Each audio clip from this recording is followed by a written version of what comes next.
Rêves unis, recherche en santé mentale, psychologie, rêve, spiritualité. Soyez à l'écoute de vous-même pour une vie meilleure. Un retour à l'amour de soi. Tout est pure conscience, il existe une seule réalité qui agit pour le bien. Les mondes visibles et invisibles sont la manifestation d'un seul pouvoir. Si ce pouvoir est à l'intérieur comme à l'extérieur et qu'il veut le bien et le bonheur de tous, alors pourquoi la souffrance? La souffrance vient de la conscience humaine. C'est quoi la conscience humaine, puisqu'il n'y a qu'une seule conscience? C'est l'identification à la forme corporelle. La croyance d'être limité à un corps est à la base de la dualité, conscience humaine versus conscience universelle. Cela n'explique pas le mal et la souffrance. Sans égard pour nos soi-disant péchés, la conscience universelle continue à déverser sur nous, le plus de bien possible, c'est pourquoi on dit qu'il fait lever le soleil sur les justes et sur les injustes. Par bien on entend, la vie en abondance et tous les bénéfices qui en découlent. On dit souvent que c'est l'amour qui mène le monde. Notre vraie nature est joie et paix.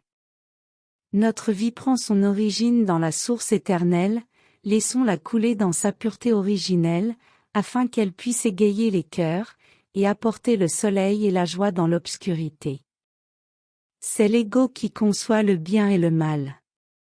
Identifié au corps, l'humain vit dans l'illusion d'être séparé de sa source. Il prend ses informations du monde extérieur, sa vision étant limitée par les sens, alors s'est formé un sens de l'ego ou de moi personnel. Cette personnalité factice croyant être une volonté libre, cherche avant tout ses intérêts personnels. Il suit ses propres impulsions et désirs, n'étant pas conscient de faire partie d'un tout universel et indivisible. Les obstacles sont là pour le guider pas à pas vers son moi véritable. Lorsqu'unis à la source, dans les profondeurs de la contemplation, nous réalisons que tout est juste, tout est bien. Citation, Dieu est la réalité derrière les apparences, il est celui qui toujours veille, il est celui qui agit. L'ego doit prendre conscience qu'il ne peut se développer par lui-même.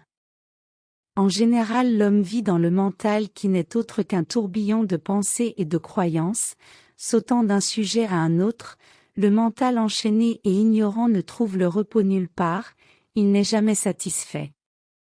Le moi séparé ne vibre pas à l'unisson avec la source, il doit retrouver son être véritable et ainsi avoir le repos et la paix. Le monde matériel ne saurait exister sans le spirituel.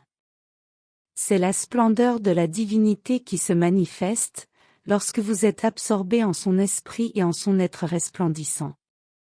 Je sens en moi un univers qui palpite et qu'il est vital de communiquer.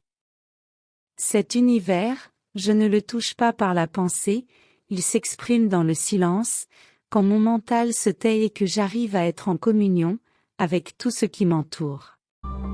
Merci d'avoir écouté ce message. Rêves unis pour partager nos aspirations, nos intérêts, nos rêves.